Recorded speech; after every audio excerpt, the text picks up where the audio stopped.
जय हिंद साथियों। मैं आशीष नेमा संभवी आईएएस एकेडमी में आप सभी का स्वागत करता हूं।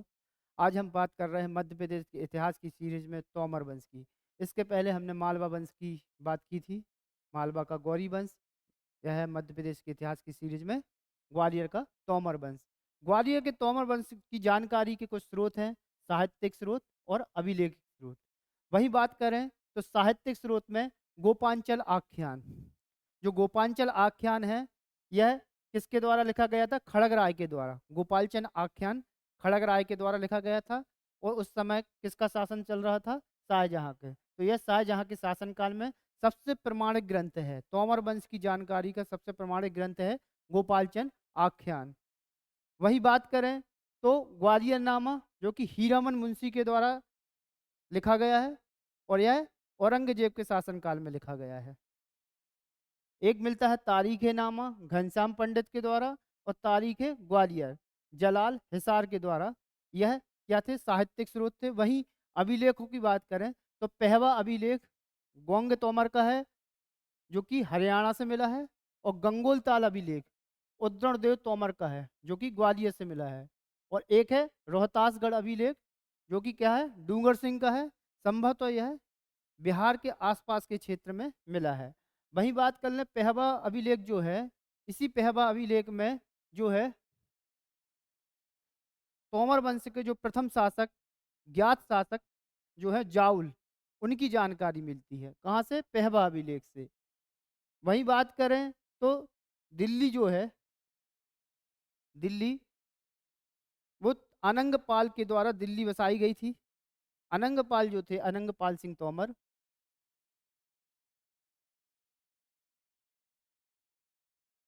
अनंग पाल सिंह तोमर, ये जो थे पृथ्वीराज चौहान के, पृथ्वीराज चौहान थर्ड के नाना थे। पृथ्वीराज चौहान के नाना थे आनंगपाल। इन्होंने ही पृथ्वीराज चौहान को दिल्ली दी थी। पृथ्वीराज चौहान को दिल्ली किसने दी थी? आनंगपाल ने। तो दिल्ली,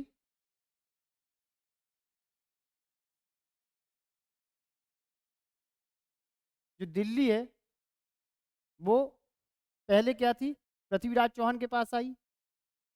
और पृथ्वीराज चौहान के बाद दिल्ली तुर्क या गौरी जो था, गौरी ने दिल्ली को जीतकर किसको दे दिया था? कुतुबुद्दीन ऐबक। और कुतुबुद्दीन ऐबक ने बाद में इल्तुतमिश। और फिर यह क्या हो गई? यहाँ सुल्तानों का शासन चलने लगा दिल्ली में। तो उसी समय जो जाउल था, जिसने तोमरों की ज्ञात शासक की जानकारी मिलती है जाउल से, यह प्रथम तोमर शासक था पहवा अभिलेख के अनुसार। बात करें आनंद पाल सिंह तोमर, तो दिल्ली के संस्थापक थे। विट्ठल देव तोमर, ऐसा संभवतः कहते हैं कि मध्य क्षेत्र था, जो पहले मध्य प्रदेश ऐसा बटा नहीं था, तो मध्य क्षेत्र में आकर बस गए थे, चंबल के आसपास के क्षेत्र में। ऐसा मुरैना क्षेत्र को अपनी राजधानी बनाया। किसने? विट्ठल देव तोमर ने। यह मध्य प्रदेश में तोमरों का मूल स्थान माना जाता है। ऐसा जो क्षेत्र है मुरैना के पास, जो है वो क्या माना जाता है?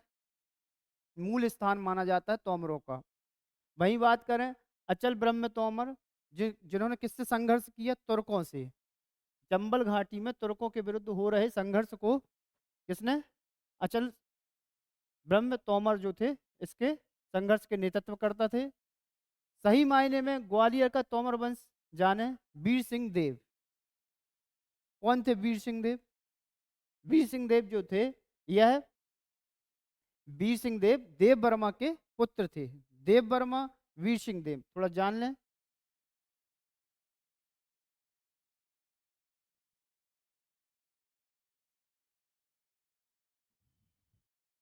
वीर सिंह देव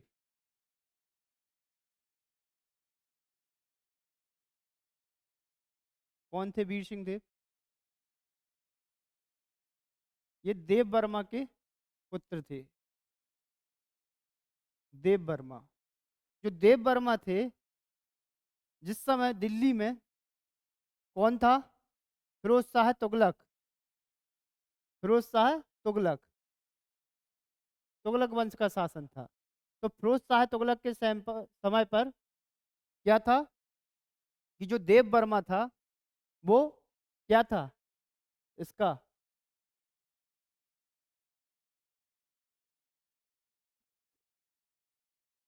एक मिनट, देव वर्मा,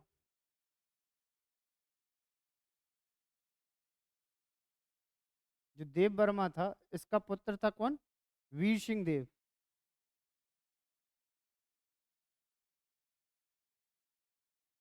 और दिल्ली में उस समय कौन सा वंश था, तुगलक। तुगलकों में कौन था, फिरोज शाह तुगलक।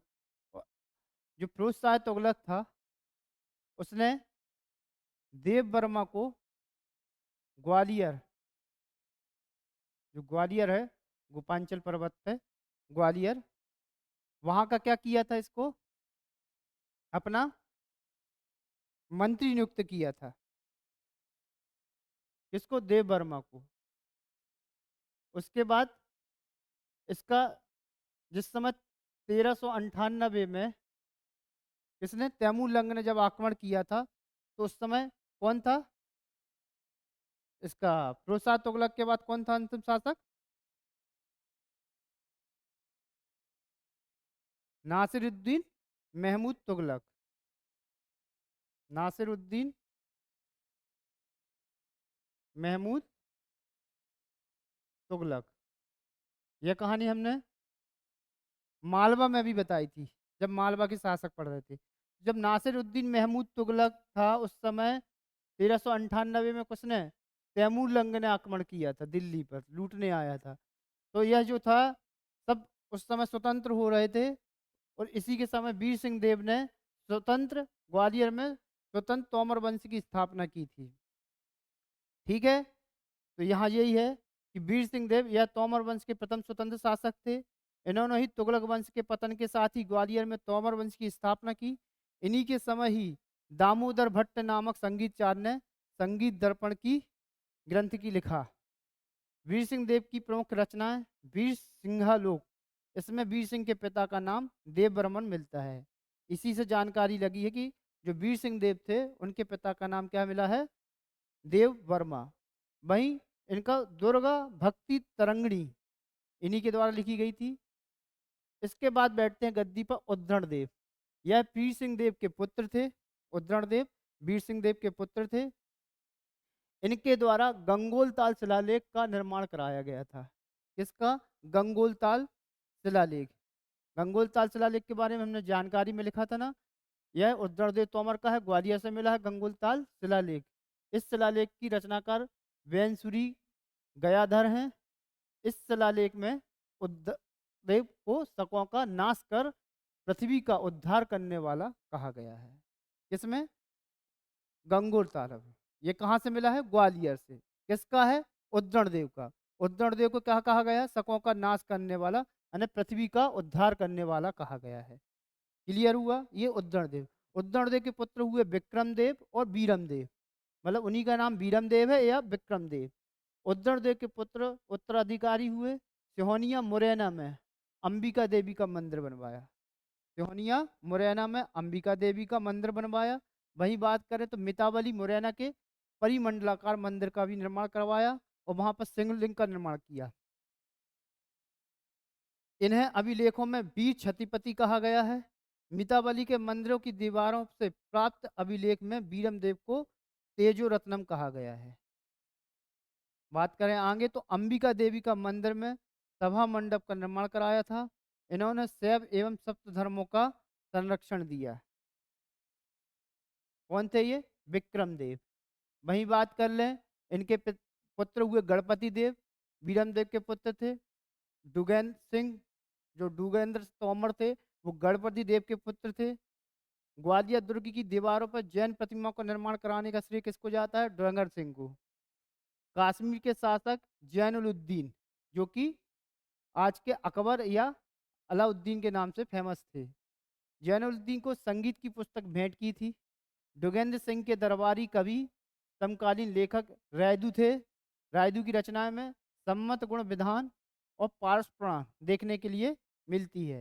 इन्होंने अपने पिता की स्मृति में ग्वालियर दुर्ग में गणेशपुर नामक द्वार का निर्माण कराया था। डोगेंद्र सिंह ने जौनपुर की सहायता से मालवा शासक होशंग शाह को हराया था। मालवा का शासक कौन था? होशंग शाह। किसने हराया था? डोगेंद्र सिंह ने, जौनपुर की सहायता से।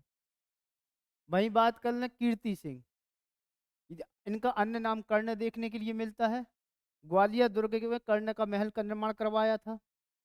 यह डोगेंद्र सिंह के पुत्र थे। इनके शासनकाल में 3 अभिलेख देखने के लिए मिले हैं। एक मिला है मरी माता अभिलेख। एक क्या मिला है? मरी माता अभिलेख। मरी माता जो अभिलेख है यह किसका है? कीर्ति सिंह का है, जो कि ग्वालियर में है। जैन प्रतिमा पर मिला, यह मराठी राज कहा गया है। तिलोरी गांव अभिलेख मालनपुर के पास, इसमें भी कीर्ति सिंह को महाराजा राज कहा गया है। और ग्वालियर दुर्ग के जैन प्रतिमा पर मिला यह अभिलेख। कीर्ति सिंह के 4 पुत्र थे, कल्याणमल, बादल और धुर। 3 पुत्रों के नाम देखने के लिए मिलते हैं, जिसमें से कल्याणमल जो थे यह कीर्ति सिंह के पुत्र थे। यह भूप मुनि के नाम से प्रसिद्ध थे। इन्होंने ही सुमुलिचित नामक ग्रंथ लिखा। इनका ग्वालियर से केवल एक ही अभिलेख मिलता है। किनका? कल्याणमल का। कल्याणमल कीर्ति सिंह के पुत्र थे। कीर्ति सिंह ने जैन धर्म को ज़्यादा महत्व दिया, इसी कारण से ज़्यादातर जो है मरी माता अभिलेख में भी जैनों के बारे में देखने के लिए मिला है। तिलोरी गांव अभिलेख में भी जैन, और ग्वालियर दुर्ग की जैन प्रतिमाओं पर मिला अभिलेख किसका है? कीर्ति सिंह का है। कल्याणमल इनके लड़के थे। कल्याणमल के लड़के हुए हैं राजा मान सिंह, यह प्रमुख हैं। जो राजा मान सिंह थे यह तोमर वंश के सबसे प्रतापी एवं शक्तिशाली और सबसे ज़्यादा विस्तार जो किया है कला एवं संस्कृति में, तो वो है राजा मानसिंह तोमर। यह संगीत के बहुत बड़े प्रेमी थे। बात कर लें, यह कल्याणमल के पुत्र थे। यह तोमर वंश के सबसे शक्तिशाली प्रतापी शासक थे। इनके काल को स्वर्ण काल कहा जाता है। निर्माण कार्य की बात करें तो ग्वालियर दुर्ग की सबसे उत्कृष्ट इमारत मान सिंह महल का निर्माण करवाया। इसे मान महल या मान मंदिर महल भी कहा जाता है। वही बात करें, गुजरी महल का निर्माण करवाया, क्योंकि इनकी जो पत्नी थी, जो रानी थी, वो मृगनयनी थी। उन्हीं के नाम पर गुजरी महल का निर्माण करवाया। बादल महल का निर्माण करवाया अपने चाचा बादल की याद में। बरई की नाट्यशाला राजगृह का निर्माण कराया। संगीत के बहुत बड़े प्रेमी थे, इसलिए संगीत का प्रसिद्ध ग्रंथ मान कौतूहल की रचना की थी। संगीत की ध्रुपद शैली को संरक्षण दिया था। राजा मानसिंह की प्रिय रानी कौन थी? मृगनयनी, जिसके मृग के समान नयन हो। मृगनयनी का वास्तविक नाम क्या था? निन्नी। इन्हीं ही इन्हीं के मतलब गुजरी जो है कहा जाता था। इन्हीं को क्या कहा जाता था? गुजरी कहा जाता था, जिस कारण से गुजरी महल का निर्माण कराया गया। प्रसिद्ध उपन्यासकार बंदालाल वर्मा, इनकी 2 प्रमुख कृतियां देखने के लिए मिलेंगी, एक झांसी की रानी और दूसरी मृगनयनी उपन्यास। ये दोनों किसकी है? बंदालाल वर्मा की हैं। राजा मानसिंह तोमर ने निम्नलिखित रागों की रचना की, जैसे कल्याण, मानसाही, ताड़व, लीलावती आदि रागों की रचना किसने की है? मानसिंह तोमर ने। इनका संघर्ष दिल्ली के सुल्तान सिकंदर लोदी से हुआ। जो सिकंदर लोदी उस समय क्या था? दिल्ली में लोदी वंश का शासन चल रहा था, तो उसमें सिकंदर लोदी जो था उनका संघर्ष किससे हुआ? मानसिंह से हुआ। कुछ समय के लिए राजा मानसिंह ने अधीनता स्वीकार कर ली थी। सिकंदर लोदी ग्वालियर की दिल्ली में मिलाना नहीं चाहता था। राजा मानसिंह तोमर इब्राहिम लोदी के साथ युद्ध करते वक्त 1516-17 में क्या हुए? वीरगति को प्राप्त हुए। इस प्रकार उनकी मृत्यु हो गई। जो कोहिनूर हीरा है वो यहीं से कहाँ गया है? दिल्ली के शासकों के पास गया है। इसके बाद इनके लड़के विक्रमजीत तोमर होते हैं। यह राजा मानसिंह तोमर के पुत्र होते हैं। बात 1517 से 20 की है। इब्राहिम लोदी जो कि सिकंदर लोदी का पुत्र होता है, 1570 ईस्वी में विक्रमजीत को पराजित कर ग्वालियर को दिल्ली सल्तनत में मिला लिया जाता है। ग्वालियर स्वतंत्र कब हुआ था? वीर सिंह देव के समय। वीर सिंह देव के समय ग्वालियर स्वतंत्र था। जब क्या हुआ था? 1398 में तैमूरलंग ने आक्रमण किया था दिल्ली में। और फिर कब चला गया दिल्ली शासन में? सिकंदर लोदी के समय। विक्रमजीत ने इब्राहिम लोदी की अधीनता स्वीकार कर और मित्र बन गए। पानीपत के प्रथम युद्ध में 21 अप्रैल 1526 ईस्वी में बाबर द्वारा इब्राहिम लोदी और विक्रमजीत दोनों को मारे गए और बाबर युद्ध जीत गया। पानीपत का युद्ध 1526 में बाबर वर्सेस इब्राहिम लोदी, उसमें उनका साथ दिया था विक्रमजीत ने, ग्वालियर के विक्रमजीत ने उनका साथ दिया था। यह तोमर वंश का अंतिम शासक थे। इनके बाद भी और शासक आए, जैसे राम सिंह तोमर। यह विक्रमजीत के पुत्र थे। पिता विक्रम तोमर की मृत्यु के समय इनकी उम्र केवल 5 वर्ष थी। पिता की मृत्यु के बाद ग्वालियर पर बाबर का कब्जा हो गया। यह ग्वालियर पर शासन करने नहीं कर पाए। राम सिंह तोमर और उनके 3 पुत्र और एक पौत्र की मृत्यु महाराणा प्रताप का साथ देते हुए हल्दी घाटी के युद्ध में हो गई थी। यह राजस्थान चले गए थे। राम सिंह तोमर तोमर वंश के अंतिम शासक थे, परंतु उन्होंने बहुत कोशिशों के बाद भी ग्वालियर पर राज नहीं कर पाए, क्योंकि पिता विक्रमजीत की मृत्यु के बाद वह ग्वालियर पर बाबर का शासन हो गया और इसलिए वे वहां से मेवाड़ चले गए।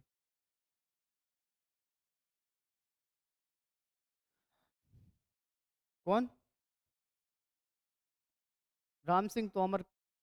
राम सिंह तोमर और उनके 3 पुत्र और एक पौत्र की मृत्यु महाराणा प्रताप के साथ हल्दी घाटी में हो गई थी।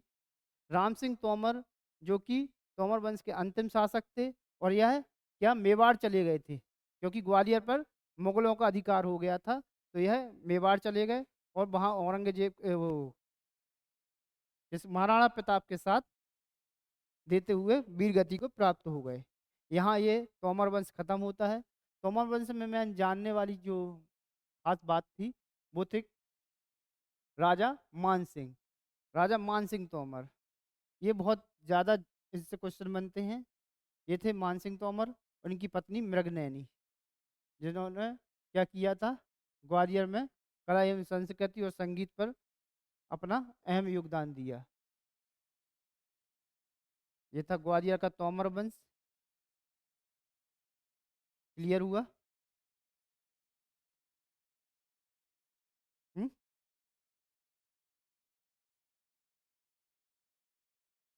नहीं, ये देख रहे हो विक्रम देव, ये थे। ये सिकंदर लोदी के बाद, सिकंदर लोदी तो किसके टाइम पर आ जाते हैं? चलो ठीक है।